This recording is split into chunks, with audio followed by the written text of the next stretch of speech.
The wind howled across the dark waters of the Nanticoke River on that cold October night in 1802. Martha Cannon stood at the edge of her new property, watching the moon disappear behind thick clouds. The locals called her Patty, but she preferred the fear she saw in their eyes when they spoke her full name. At 40 years old, she was tall for a woman and stronger than most men. Her piercing blue eyes seemed to look right through a person's soul. The tavern behind her creaked and groaned like an old ship in a storm. Cannon's Ferry, they called it now. Her new husband, Jesse, had inherited this place from his dead father, but Jesse was weak. He drank too much and talked too little. Patty knew she would be the one running things here. She always did. The building itself was perfect for what she had in mind. It sat right on the border between Delaware and Maryland, where the law got confused about who had control. The local sheriff in Delaware might chase a criminal to the river but stop when they crossed into Maryland territory. The Maryland authorities did the same thing in reverse. It was a place where bad people could disappear and good people could vanish forever. Patty had grown up hard on the frontier. Her father beat her mother until the woman died from her injuries. Her brother sold whiskey to Indians and stole horses from travelers. Violence was as normal as breathing in her family. She learned early that only the strong survived and the weak deserved whatever happened to them. As a child, she heard stories from her grandmother about spirits and curses. The old woman claimed that people who died violent deaths never really left this world. They stayed around to get revenge on those who wronged them.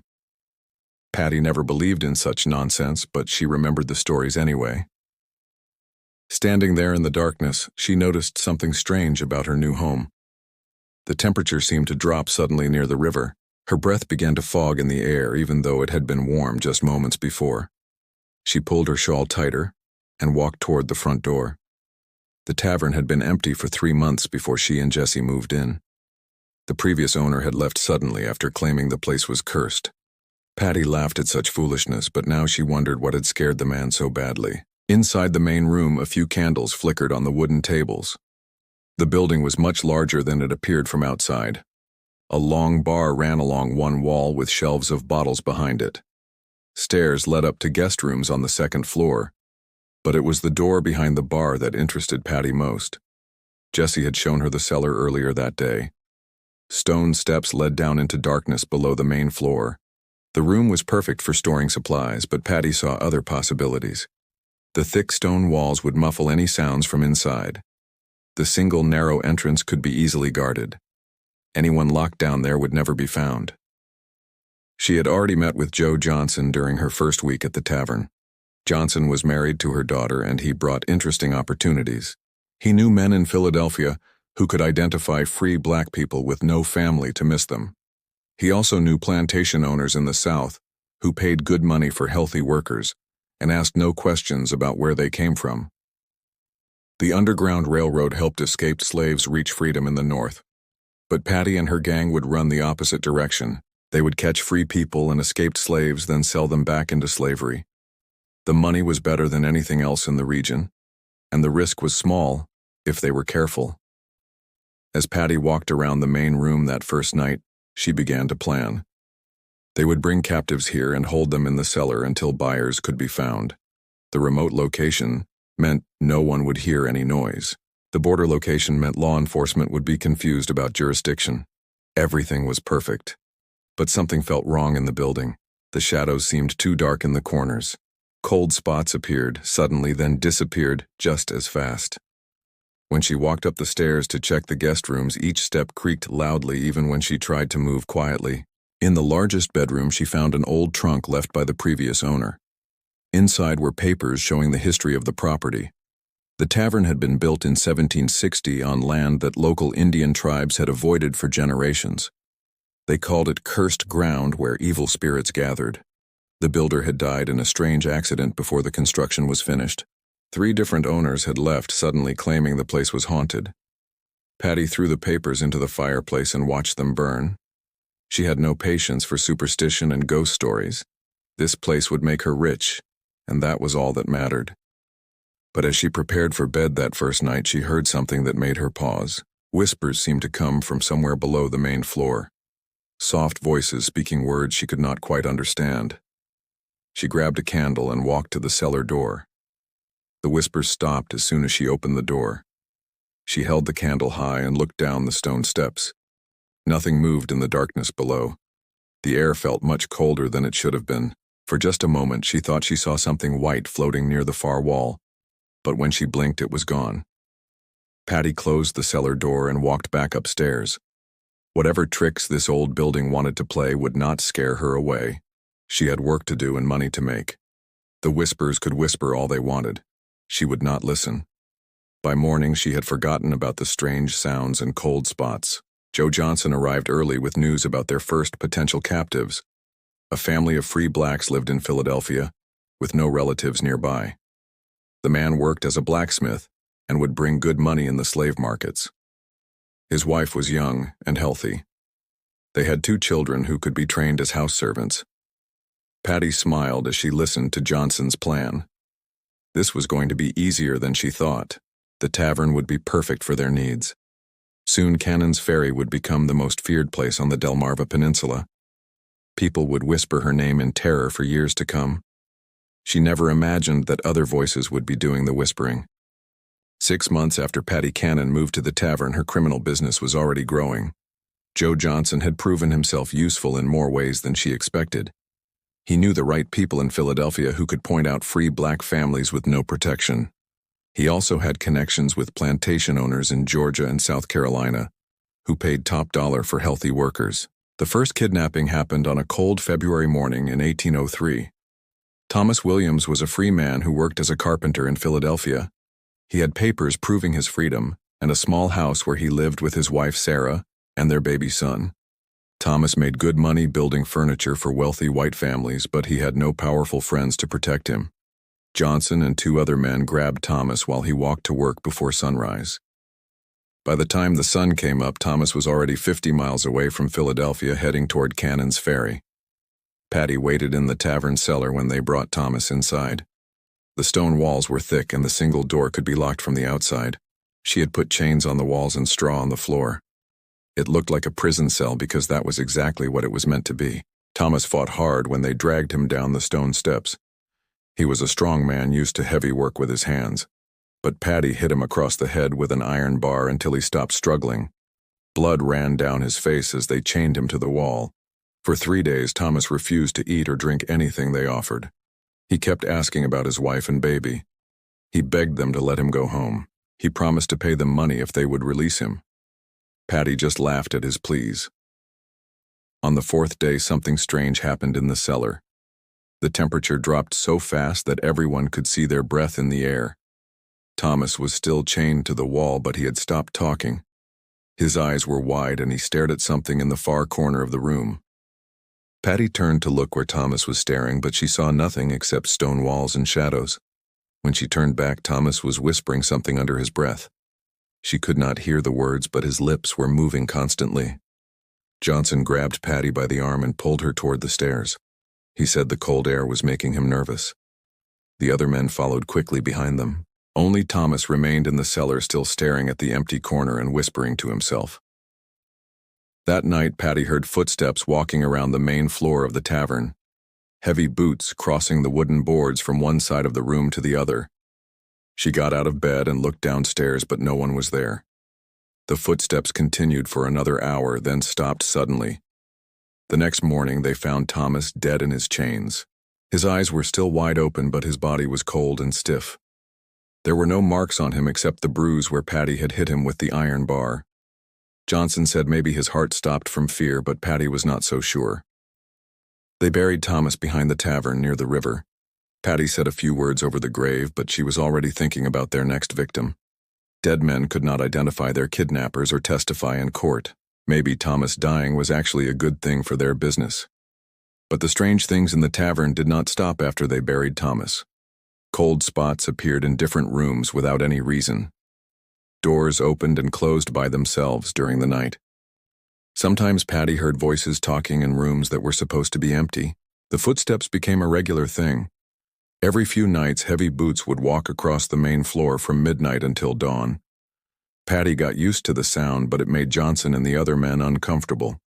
They started asking if the tavern might be haunted.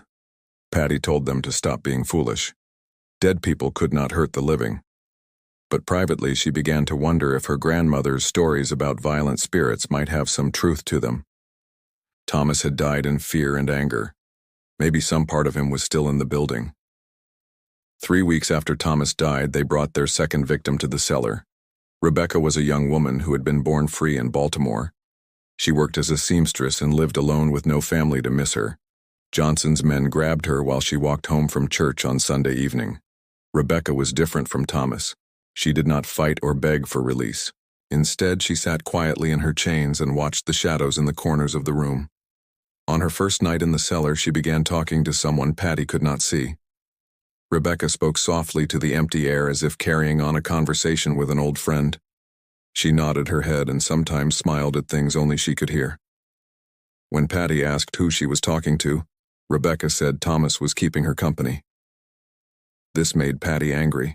She hit Rebecca with a leather strap and told her to stop the crazy talk. But Rebecca continued whispering to the shadows every night. Sometimes other voices seemed to whisper back, though Patty could never hear the words clearly. Johnson wanted to sell Rebecca quickly and get her out of the cellar. He said the woman was making everyone nervous with her strange behavior, but finding buyers took time, and Rebecca had to wait. On Rebecca's 5th night in the cellar, Patty heard singing coming from below the main floor. A woman's voice singing an old spiritual song about going home to Jesus. The melody was beautiful but sad, like someone crying while they sang. Patty went to the cellar door and listened. The singing was definitely coming from Rebecca, but her voice sounded different, stronger and clearer than before. Other voices seemed to join in the song, though Patty knew Rebecca was alone in the room. When Patty opened the cellar door, the singing stopped immediately. Rebecca sat in her chains, staring at the stone wall. She did not look at Patty or acknowledge that anyone had entered the room. Her lips were not moving, but Patty could swear she still heard faint echoes of the spiritual song. The next morning, a buyer arrived from South Carolina. He looked at Rebecca and agreed to pay good money for her. Within hours, she was loaded into a wagon and taken away to a plantation 300 miles south. Patty never saw her again, but the singing continued in the cellar even after Rebecca was gone. Every few nights, Patty heard the spiritual songs coming from the empty room below. Sometimes one voice and sometimes many voices joining together in harmony.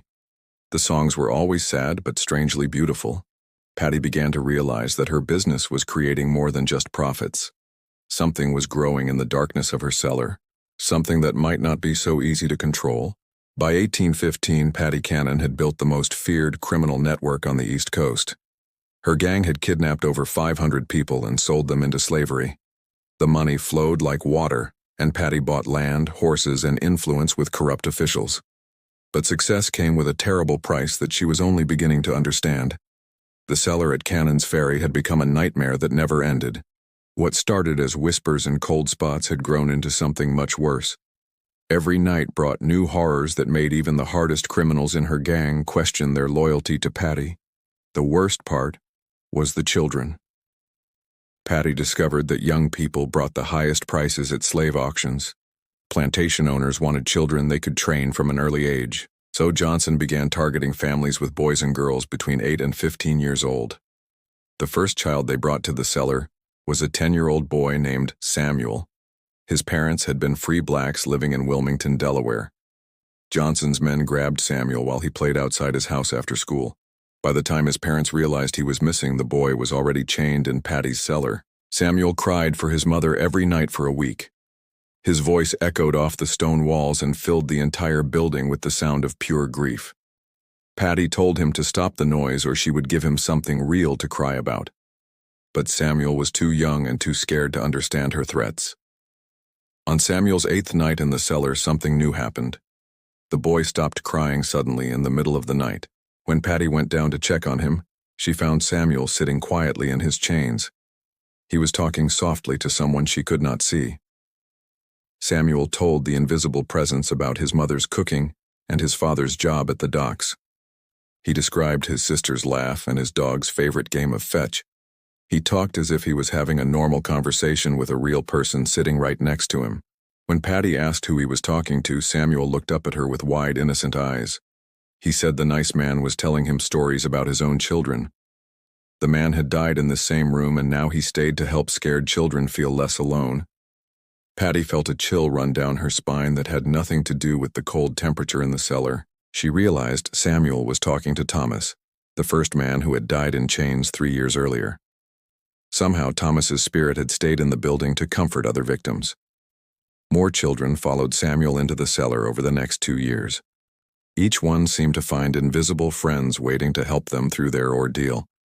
The children talked to these unseen spirits like they were talking to beloved grandparents or favorite teachers. But the adult spirits were not always gentle and comforting. Some of the ghosts seemed angry about what had happened to them. These spirits whispered dark threats that only Patty could hear clearly. They promised revenge on everyone who had participated in their kidnapping and murder. The phantom voices began following Patty around the tavern during her daily activities. While she cooked meals in the kitchen, dead voices whispered her name. While she counted money in her bedroom, invisible hands seemed to touch her shoulders. While she slept at night, cold breath tickled her ear as ghostly mouths spoke words of judgment. She talked back to empty rooms as if arguing with invisible people. Sometimes she laughed at jokes that only she understood. The supernatural activity reached its peak during the winter of 1817. A blizzard had trapped everyone inside the tavern for 3 days straight. 6 kidnapped people were chained in the cellar waiting to be sold. The combination of living victims and dead spirits created an atmosphere of pure terror. On the second night of the storm, Patty was awakened by the sound of chains rattling throughout the entire building. But these were not the chains holding the prisoners in the cellar. These sounded like dozens of sets of chains dragging across the floor above her head. She got out of bed and walked into the main room of the tavern.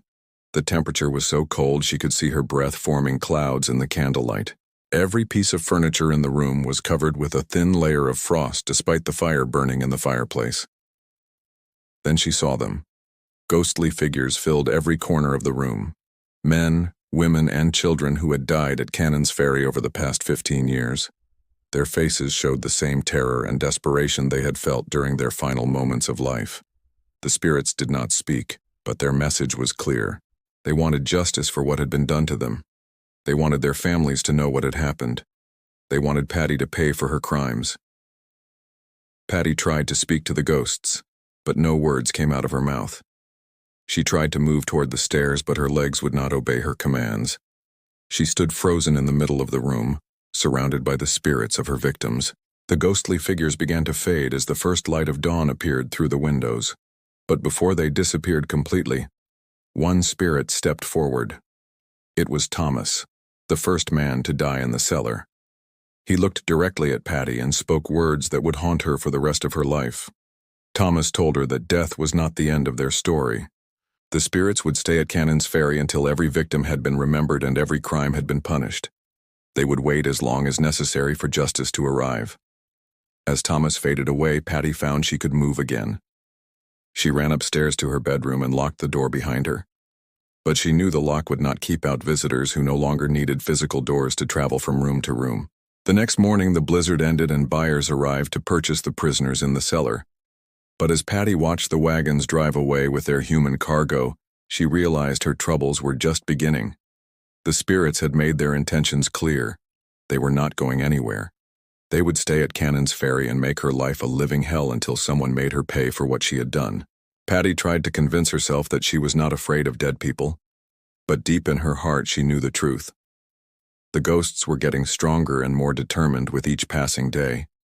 Soon they might be strong enough to do more than just whisper threats and rattle chains. By 1827, the law was closing in on Patty Cannon from all directions. New federal laws made slave trading much more dangerous and expensive. Sheriffs from 3 different states were sharing information about missing people. Witnesses who had been too scared to speak before were finally coming forward with stories about the horrors at Cannon's Ferry. But the biggest threat to Patty was not the law enforcement officers hunting her gang. The biggest threat was the supernatural army that had been growing in her own cellar for over 20 years. The spirits of her victims had learned to work together, and they were planning something terrible. Joe Johnson was the first gang member to abandon the operation. He had been with Patty since the beginning, but the paranormal activity was driving him crazy. He could not sleep at night because of the voices whispering in his room. He could not eat meals because invisible hands kept knocking food off his plate. Every mirror in the tavern showed faces that were not supposed to be there. Johnson tried to convince Patty to leave Cannon's Ferry and start over somewhere else. He said they had enough money to disappear and live comfortable lives far away from the ghosts, but Patty refused to be driven from her home by dead people who should have minded their own business. The other gang members followed Johnson's example one by one. They made excuses about visiting family or checking on business in other towns, but they never came back to the tavern. Soon Patty was alone with only her weak husband Jesse and the growing army of angry spirits. The paranormal activity reached levels that seemed impossible to believe. Every door in the building opened and closed by itself throughout the day and night. Windows shattered without anything hitting them. Furniture moved from room to room when no one was looking. The temperature in the cellar dropped so low that ice formed on the stone walls even during summer heat waves. But the most frightening change was in Patty herself. The constant harassment from the spirits was destroying her mind and body. Her black hair turned completely white in the span of 6 months. Deep wrinkles appeared on her face, making her look 20 years older. She lost so much weight that her clothes hung loose on her shrinking frame. Patty began talking to the ghosts as if they were old friends stopping by for conversation. She would sit in the main room of the tavern and argue with invisible people about business deals that had happened years earlier. She defended her actions to spirits who accused her of murder and kidnapping. The neighbors who lived near Cannon's Ferry started reporting strange lights coming from the abandoned tavern. Bright flashes appeared in the windows at all hours of the night. Sometimes the entire building seemed to glow with an eerie blue light that could be seen from miles away. Local people also heard screaming coming from the direction of the tavern. Not human screaming, but something much worse. The sounds were like dozens of voices crying out in pain and anger at the same time. The noise was so terrible that farm animals ran away and wild birds refused to fly over the area. On March 15, 1829, the supernatural forces at Cannon's Ferry reached their breaking point. Every spirit who had died at the tavern appeared at the same time in what became known as the Night of 100 Souls. Patty was eating dinner alone in the main room when the temperature suddenly dropped to freezing. Her breath formed clouds in the air and frost covered every surface in the building. The single candle on her table flickered wildly, then burned with a flame that was impossibly bright. Then they came. Ghostly figures filled every inch of space in the tavern. Men, women, and children who had suffered and died because of Patty's greed. They stood shoulder to shoulder in rows that stretched from floor to ceiling. Their faces showed no mercy or forgiveness for the woman who had destroyed their lives. The spirits began to speak all at once. Hundreds of voices demanding justice for crimes that had never been punished. They called out the names of family members who still mourned their disappearance. They described the terror they had felt while chained in the cellar waiting to be sold. Patty tried to run, but the spirits blocked every exit. She tried to scream, but no sound came from her throat. She was trapped in a room filled with the ghosts of people whose death she had caused either directly or indirectly. The supernatural chorus grew louder and more demanding. Windows exploded outward, sending glass flying into the night. The wooden floor began to crack and splinter under some invisible pressure. Even the stone walls of the cellar started to crumble as if the building itself could not contain so much spiritual energy. At the center of the ghostly crowd stood Thomas, the first victim to die at Cannon's Ferry. He stepped forward and spoke directly to Patty in a voice that seemed to come from everywhere at once. Thomas told her that justice was finally coming. The law might be slow, but it was getting closer every day. Soon she would be arrested and put on trial for her crimes. The spirits would make sure that every victim was remembered and every murder was revealed. But Thomas also delivered a more personal message. He said that death would not be the end of Patty's punishment. When she died, her spirit would be trapped at Cannon's Ferry forever. She would spend eternity in the same cellar where she had imprisoned so many innocent people. The victims would become her jailers and she would never know peace or rest. As dawn approached, the spirits began to fade away one by one. But their message was clear. Patty's time was running out. The law was coming and the ghosts would make sure that justice was finally served. When the last spirit disappeared, Patty collapsed on the floor of the main room. Her hair had turned completely white and her face was marked with new lines of terror and exhaustion. She had seen her future, and it was more horrible than anything she had ever done to another person. 2 weeks later, the law enforcement officials would arrive at Cannon's Ferry with arrest warrants and search teams. They would find evidence of murders and kidnappings that had been hidden for over 20 years. But they would also find something else that no one expected. They would find a woman who had been driven completely insane by the ghosts of her own victims. On April 3, 1829, a combined force of law enforcement officers from Delaware, Maryland, and Pennsylvania surrounded Cannon's Ferry at dawn. They had spent months planning this raid and gathering evidence against Patty Cannon and her gang. What they found inside the tavern was worse than anyone had imagined. Sheriff Joseph Brown of Sussex County, Delaware, led the team that entered the main building. The first thing they noticed was the terrible smell of death and decay that seemed to come from everywhere at once. The second thing was the strange cold temperature inside the building, despite the warm spring weather outside. They found Patty sitting alone in the main room talking to people who were not there. Her white hair hung in dirty tangles around her face. Her clothes were torn and stained with things the officers did not want to identify. She looked up at the lawmen with wild eyes that seemed to see right through them. When Sheriff Brown tried to arrest Patty, she began laughing in a way that made grown men step backward. She told the officers that they were too late to save anyone. All the victims were already dead and their ghosts would never let her rest. She said the spirits had been waiting for this day to make sure justice was finally served. The search of the property revealed horrors that would haunt the investigators for the rest of their lives. Behind the tavern, they found a burial ground with over 30 graves. Some of the bodies had been buried so recently that they had not yet fully decomposed. Others were just bones and scraps of clothing that had been in the ground for years. But the cellar was the worst discovery of all. The stone room where Patty had held her victims was like stepping into a nightmare. Chains still hung from the walls with pieces of clothing attached to them. Scratch marks covered every surface where desperate people had tried to claw their way to freedom. The investigators also experienced the supernatural phenomena that had been tormenting Patty for years. Several officers reported sudden drops in temperature that made their breath visible in the air. Tools fell from their hands without explanation. Voices whispered in languages they could not understand. One young deputy named William Harris was examining the cellar when he heard a child crying somewhere in the darkness. He followed the sound to a corner of the room but found nothing except empty space. The crying continued for several minutes, then stopped suddenly. Harris later said he would never forget the sound of that ghostly child calling for his mother. During the search, Sheriff Brown discovered documents that revealed the full scope of Patty's criminal operation. Letters from plantation owners requesting specific numbers of workers, lists of kidnapped people with their ages and physical descriptions, account books showing payments for human beings sold like cattle at market. The evidence showed that Patty's gang had kidnapped and sold over 3,000 people during their 27 years of operation. Many victims had been murdered when they tried to escape or when buyers could not be found quickly enough. The scale of the crimes was beyond anything law enforcement had seen before. But arresting Patty was easier than keeping her in custody. The jail in Georgetown, Delaware became the center of supernatural activity that terrified guards and prisoners alike. Strange lights flickered in the hallways at night.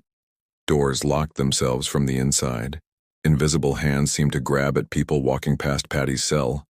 Patty herself claimed that her victims visited her every night to discuss her upcoming trial. She had conversations with empty air that lasted for hours. Sometimes she laughed at jokes only she could hear. Other times she cried and begged forgiveness from people who were not there. The other prisoners in the jail complained that voices whispered to them through the walls. They heard chains rattling in empty cells and footsteps walking in locked rooms. Several inmates demanded to be moved to different facilities because they could not sleep with all the supernatural activity. Guards reported seeing figures standing outside the jail at night. Ghostly people who seemed to be watching the building and waiting for something to happen. When the guards tried to approach these figures, they would disappear like smoke in the wind. As word spread about Patty's arrest and the discoveries at Cannon's Ferry, people came from hundreds of miles away hoping to find missing family members. The investigators did their best to identify the bodies they had found, but many victims would never be returned to their loved ones. The supernatural activity at the jail reached its peak on May 10, 1829. Every light in the building flickered at the same time. The temperature dropped so low that ice formed on the windows. Witnesses reported seeing dozens of ghostly figures surrounding the jail like they were holding some kind of vigil. Inside her cell, Patty was found having an intense conversation with invisible visitors. Guards could hear her side of the discussion through the door. She was begging someone to give her more time. She promised to make things right if they would just leave her alone for a little while longer. But the spirits were not interested in bargains or promises. They had waited over 20 years for justice, and they would not wait any longer. That night, Patty began showing signs of serious illness. She complained of chest pains and difficulty breathing. Her skin turned pale and cold to the touch. The jail doctor examined Patty but could not find any specific medical problem. Her heart was beating irregularly, and her breathing was shallow, but there was no obvious cause for her symptoms. The doctor said it seemed like she was being frightened to death by something only she could see. On the morning of May 11th, Sheriff Brown found Patty dead in her cell. Her eyes were wide open, and her face was frozen in an expression of absolute terror. Her body was twisted as if she had been trying to escape from something that had cornered her against the wall. The official cause of death was listed as heart failure, but everyone who saw the body knew there was more to the story. No one died of natural causes with that look of pure horror on their face. Within hours of Patty's death, the supernatural activity at the jail stopped completely. The strange lights disappeared. The cold temperatures returned to normal. The ghostly figures that had been watching the building were nowhere to be seen. It was as if the spirits had accomplished what they came to do. Justice had finally been served, and they could rest in peace. But some people wondered if the ghosts had really gone away, or if they were just waiting for the next person who needed to be taught a lesson about the consequences of evil actions. The trial that was supposed to reveal all of Patty's crimes would never happen. But her death in that jail cell was witnessed by forces that no court of law could have summoned. The victims she had killed had become her judges, her jury, and her executioners. Justice had come to Patty Cannon at last. The death of Patty Cannon in her jail cell should have been the end of the story. But for the spirits who had suffered at Cannon's Ferry, it was just the beginning of a new chapter. Death had brought justice, but it had not brought peace to either the victims or their tormentor. Within days of Patty's burial, strange reports began coming from the old tavern site. Local farmers saw lights moving through the abandoned building at night. Travelers on the river road heard voices calling for help from the direction of the empty property. Children playing near the water found pieces of old chains washed up on the shore. The authorities tried to sell Cannon's Ferry to recover money for the victims' families, but no one wanted to buy property with such a dark history. Real estate agents who showed the building to potential buyers reported feeling overwhelming sadness and fear inside the rooms. Several people who toured the cellar became violently ill and had to be carried outside for fresh air. By 1835, the tavern was completely abandoned and falling apart. The roof leaked and the windows were broken, but something still lived inside the crumbling walls. People who passed by on the river reported seeing figures moving around inside the building. Sometimes these ghostly forms appeared to be the victims who had died there. Other times, witnesses claimed to see a tall woman with white hair pacing back and forth in the main room. Local ministers tried to bless the property and put the restless spirits to rest. But every attempt at spiritual cleansing failed. The ghosts seemed determined to stay at Cannon's Ferry until their stories were told, and their suffering was acknowledged by the outside world. In 1847, a group of abolitionists visited the site to document the crimes that had taken place there. They wanted to use Patty's story as evidence of the horrors of slavery and the illegal slave trade. But their investigation was cut short when several team members experienced supernatural encounters that left them too frightened to continue. One researcher named Margaret Williams was examining documents in the main room when she heard a child crying somewhere in the building. She followed the sound upstairs but found all the rooms empty. As she turned to leave, a small voice whispered her name from behind her. When she looked back, a young boy was standing in the doorway. He told her his name was Samuel and asked if she could help him find his mother. Before Margaret could respond, the boy faded away like morning mist. Another investigator reported having a conversation with an invisible man in the cellar. The spirit identified himself as Thomas and thanked the researcher for trying to tell the truth about what had happened at Cannon's Ferry. Thomas said the victims appreciated having their stories remembered, but they could not rest until everyone knew about the crimes that had been committed. During the Civil War years from 1861 to 1865, Union soldiers sometimes camped near the old tavern site. Many of these men reported strange dreams about escaped slaves being hunted through the woods. They woke up hearing the sound of dogs barking and men shouting in the distance. Some soldiers claimed they saw ghostly figures running through the trees as if they were still trying to escape from their captors. After the war ended and slavery was abolished, the supernatural activity at Cannon's Ferry seemed to decrease. The spirits appeared less frequently and the manifestations were not as intense. Some people thought the ghosts were finally finding peace now that the institution of slavery had been destroyed, but the spirits never completely disappeared. Throughout the late 1800s and early 1900s, people continued to report strange experiences at the old tavern site. Historians who came to research the Underground Railroad found their equipment malfunctioning in certain areas of the property.